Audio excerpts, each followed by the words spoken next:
ಈ ವಿಡಿಯೋನ ನಾನು ಒಂದು ಕಥೆಯಿಂದ ಶುರು ಮಾಡೋದಕ್ಕೆ ಇಷ್ಟಪಡ್ತೀನಿ. ನಿಮಗೆ ಅನ್ಸುತ್ತೆ ನೀವೆಲ್ಲ ಇದನ್ನ ಎಲ್ಲೋ ಕೇಳಿದಿರಾ ಅಂತ. ಆದ್ರೆ ಈ ಕತೆ ಮತ್ತೆ ಅದರ ಮಾರಲ್ ಎರಡುವೇ ಸ್ವಲ್ಪ ಬೇರೆ ಇದೆ. ಒಂದು ಸರಿ ಒಬ್ಬ ಮಾವುತ ಒಂದು ಆನೆ ಮರಿನ ಕಾಡಿಂದ ಹಿಡಿದು ತನ್ನ ಮನೆಗೆ ಕರ್ಕೊಂಡ್ ಬರ್ತಾನೆ. ಮತ್ತೆ ಅದನ್ನ ತನ್ನ ಮನೆಯ ವರಾಂಡದಲ್ಲಿ ಮರದ ಹತ್ತಿರ ಒಂದು ದೊಡ್ಡ ಸರಪಳಿಯಿಂದ ಕಟ್ತಾನೆ. ಆ ಆನೆ ಮರಿ ಲಕ್ಷ ಪ್ರಯತ್ನ ಪಡುತ್ತೆ, ಆದ್ರೆ ಅದು ಆ ಸರಪಳಿನ ಕಿತ್ ಹಾಕೋದಕ್ಕೆ ಆಗಲ್ಲ. ಈಗ ಆ ಮಾವುತ ನೋಡ್ತಾನೆ, ಆ ಆನೆ ಮರಿ ಪ್ರಯತ್ನನೂ ಪಡ್ತಾ ಇರಲ್ಲ ಆ ಸರಪಳಿನ ಕಿತ್ ಹಾಕೋದಕ್ಕೆ. ಆ ಮಾವುತ ಅದಕ್ಕೆ ಅಲ್ಲೇ ನೀರು ಮತ್ತೆ ಊಟ ಕೊಡ್ತಾನೆ. ಆ ಆನೆ ಮರಿ ಈಗ ಒಪ್ಕೊಂಡಿರುತ್ತೆ, ಈಗ ಇದೇ ನನ್ನ ಜೀವನ ಅಂತ. ಆ ಆನೆ ಮರಿನ ಯಾವ ಸರಪಳಿಯಿಂದ ಕಟ್ಟಿದ್ರು ಅದು ಎಲ್ಲಿ ತನಕ ಹೋಗ್ತಿತ್ತು ಅಲ್ಲಿ ತನಕನೇ ಆ ಆನೆ ಮರಿ ಹೋಗ್ತಾ ಇತ್ತು. ಮತ್ತೆ ಅದು ಆ ಮರದ ಸುತ್ತಮುತ್ತ ರೌಂಡ್ ಹಾಕ್ತಾ ಇತ್ತು. ಕೆಲವು ವರ್ಷಗಳಾದ ಮೇಲೆ ಆ ಆನೆ ಮರಿ ದೊಡ್ಡದಾಗುತ್ತೆ. ಮತ್ತೆ ಈಗ ಮಾವುತ ಅದನ್ನ ಸರಪಳಿಯಿಂದ ಅಲ್ಲ, ಬದಲಿಗೆ ಒಂದು ಹಗ್ಗದಿಂದ ಕಟ್ಟಿರ್ತಾನೆ. ಯಾಕಂದ್ರೆ ಆ ಆನೆ ಮರಿ ಪ್ರಯತ್ನನೂ ಪಡಲ್ಲ ಆ ಸರಪಳಿನ ಕಿತ್ತ ಹಾಕೋದಕ್ಕೆ. ಈಗ ಆನೆ ಏನಾದ್ರೂ ಮನಸ್ಸು ಮಾಡಿದ್ರೆ ಅದರಲ್ಲಿ ಎಷ್ಟು ತಾಕತ್ತಿದೆ ಅಂದ್ರೆ ಬರೀ ಸರಪಳಿ ಅಲ್ಲ, ಬದಲಿಗೆ ಅದು ಇಡೀ ಮರಾನೇ ಉಳಿಸಬಹುದು. ಆದ್ರೆ ಅದು ಈಗ ಪ್ರಯತ್ನನೂ ಪಡಲ್ಲ, ಯಾಕಂದ್ರೆ ಅದು ಈಗ ತನ್ನ ಕಂಫರ್ಟ್ ಝೋನ್ ಅಲ್ಲಿ ಹೋಗಿದೆ. ಮತ್ತೆ ಇದೇ ಕಂಫರ್ಟ್ ಝೋನ್ ಕಾರಣದಿಂದ ಅದರ ಕ್ಷಮತೆಗಳೇನಿದೆ ಅವುಗಳನ್ನ ಅದು ಕಂಡು ಹಿಡಿಯೋದಕ್ಕೆ ಆಗ್ತಾ ಇಲ್ಲ.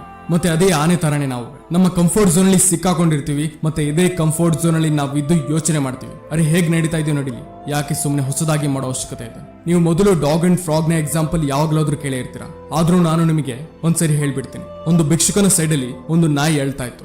ಆಗ ಒಬ್ಬ ವ್ಯಕ್ತಿ ಬಂದು ಭಿಕ್ಷುಕನಿಗೆ ಕೇಳ್ತಾನೆ, ಈ ನಾಯಿ ಇಷ್ಟು ಯಾಕೆ ಹೇಳ್ತಾ ಇದೆ? ಆಗಲೇ ಆ ಭಿಕ್ಷುಕ ಹೇಳ್ತಾನೆ, ಈ ನಾಯಿ ಒಂದು ಮೊಳೆ ಮೇಲೆ ಕೂತಿದೆ.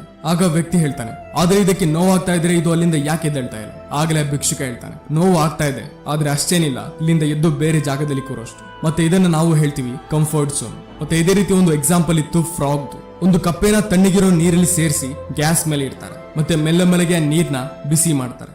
ಶುರುಳಿಯ ಕಪ್ಪೆಗೆ ತುಂಬಾ ಮಜಾ ಬರುತ್ತೆ. ಆದ್ರೆ ನೀರು ಇನ್ನೂ ಸ್ವಲ್ಪ ಜಾಸ್ತಿ ಬಿಸಿ ಆಗುತ್ತೋ ಆಗ ಈ ಕಪ್ಪೆಗೆ ಶೆಕೆ ಆಗೋದಕ್ಕೆ ಸ್ಟಾರ್ಟ್ ಆಗುತ್ತೆ. ಆ ಕಪ್ಪೆ ಮನಸ್ಸು ಮಾಡಿದ್ರೆ ಅಲ್ಲಿಂದ ನೆಗೆದು ಆಚೆ ಬರ್ಬೋದಾಗಿತ್ತು. ಆದ್ರೆ ಆ ಕಪ್ಪೆ ತನ್ನ ಕಂಫರ್ಟ್ ಝೋನ್ ಅಲ್ಲಿ ತಗಲಾಕೊಂಡಿರುತ್ತೆ. ಆದ್ರೆ ಅದು ಯೋಚನೆ ಮಾಡುತ್ತೆ, ಶೆಕೆ ಆಗ್ತಾ ಇದೆ, ಆದ್ರೆ ಅಷ್ಟೇನಿಲ್ಲ, ಸಾಯೋಷ್ಟು. ಕೆಲವು ಸಮಯದ ನಂತರ ನೀರು ಕುದೀತಾ ಇರುತ್ತೆ. ಮತ್ತೆ ಈಗ ಆ ಕಪ್ಪೆ ಇಷ್ಟ ಇದ್ರೂ ಆ ನೀರಿಂದ ಹೊರಗೆ ಬರೋದಕ್ಕೆ ಆಗಲ್ಲ. ಮತ್ತೆ ಸ್ವಲ್ಪ ಹೊತ್ತಲ್ಲೇ ಆ ಕಪ್ಪೆ ಸತ್ತೋಗುತ್ತೆ. ಆ ನಾಯಿ ಮತ್ತೆ ಕಪ್ಪೆ ತರಾನೇ ನಾವುವೆ ಇದೇ ರೀತಿ ವೇಟ್ ಮಾಡ್ತಾ ಇರ್ತೀವಿ, ಕೆಲಸ ನಡೀತಾ ಇದೆಲ್ಲ ನಡೀಲಿ ಬಿಡು, ನೋವು ಆಗ್ತಾ ಇದೆ, ಆದ್ರೆ ಅಷ್ಟು ಏನಿಲ್ಲ, ಕಂಫರ್ಟ್ ಝೋನ್ ನಲ್ಲಿ ತಗಲಾಕೊಂಡಿರೋದ್ರಿಂದ ಜೀವನ ನಿಂತಿದೆ. ಆದ್ರೆ ಅಷ್ಟೇನಿಲ್ಲ, ಕಂಫರ್ಟ್ ಝೋನ್ ಅಲ್ಲಿ ಎಲ್ಲಾ ತುಂಬಾ ಕಂಫರ್ಟಬಲ್ ಅನ್ಸುತ್ತೆ, ಆದ್ರೆ ಒಳಗೊಳಗೇನೆ ನಮ್ಮೆಲ್ಲರಿಗೂ ಗೊತ್ತಿರುತ್ತೆ ಇದೇ ಕಂಫರ್ಟಬಲ್ ಫೀಲಿಂಗ್ ಮುಂದೆ ಬರೋ ಟೈಮ್ ಅಲ್ಲಿ ನಮ್ಗೆ ತುಂಬಾನೇ ಅನ್ಕಂಫರ್ಟಬಲ್ ಮಾಡುತ್ತೆ ಅಂತ.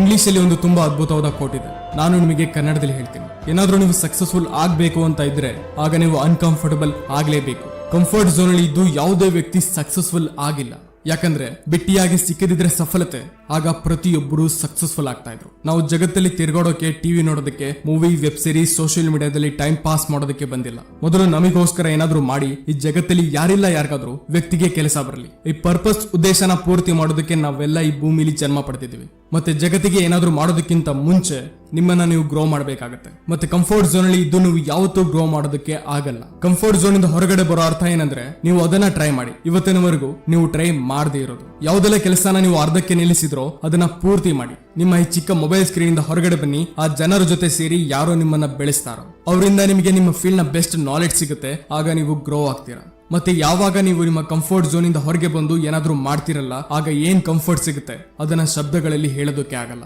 ನಾನು ಬಯಸ್ತೀನಿ ನಿಮಗೆ ಆ ಕಂಫರ್ಟ್ ಸಿಗಲಿ, ಆದ್ರೆ ಆ ಕಂಫರ್ಟ್ ನ ಪಡೆಯೋದಕ್ಕೆ ಮೊದಲು ನೀವು ಈಗಿರೋ ಕಂಫರ್ಟ್ ಏನಿದೆ ಅದನ್ನ ಬಿಡಬೇಕಾಗುತ್ತೆ. ಯಾಕಂದ್ರೆ ನಿಮ್ಮ ಕಂಫರ್ಟ್ ಝೋನ್ ಇಂದ ಹೊರಗಡೆ ಸಾಕಷ್ಟು ಆಪರ್ಚುನಿಟಿ ನಿಮ್ಗೆ ವೇಟ್ ಮಾಡ್ತಾ ಇದೆ. ಅದಕ್ಕೆ ಆ ಆಪರ್ಚುನಿಟಿಗಳನ್ನ ಮಿಸ್ ಮಾಡ್ಬಿಡಿ. Get out of your comfort zone ನಾವ್. ಇದೇ ರೀತಿ great cricket player legend Virat Kohli ಅವರ ಸ್ಟೋರಿ ಇದೆ ಅನ್ಕಂಫರ್ಟಬಲ್. ಹೋಗಿ ನೋಡಿ, ಅದರ ವಿಡಿಯೋ ನಿಮ್ಗೆ ಇಲ್ಲೇ ಸ್ಕ್ರೀನ್ ಮೇಲೆ ಕಾಣ್ತಾ ಇದೆ. ವಿಡಿಯೋನ ಲಿಂಕ್ ಕಮೆಂಟ್ ಬಾಕ್ಸ್ ಅಲ್ಲೂ ಕೊಟ್ಟಿರ್ತೀನಿ. ಸಿಗೋಣ ಮುಂದಿನ ವಿಡಿಯೋದಲ್ಲಿ. ಜೈ ಹಿಂದ್.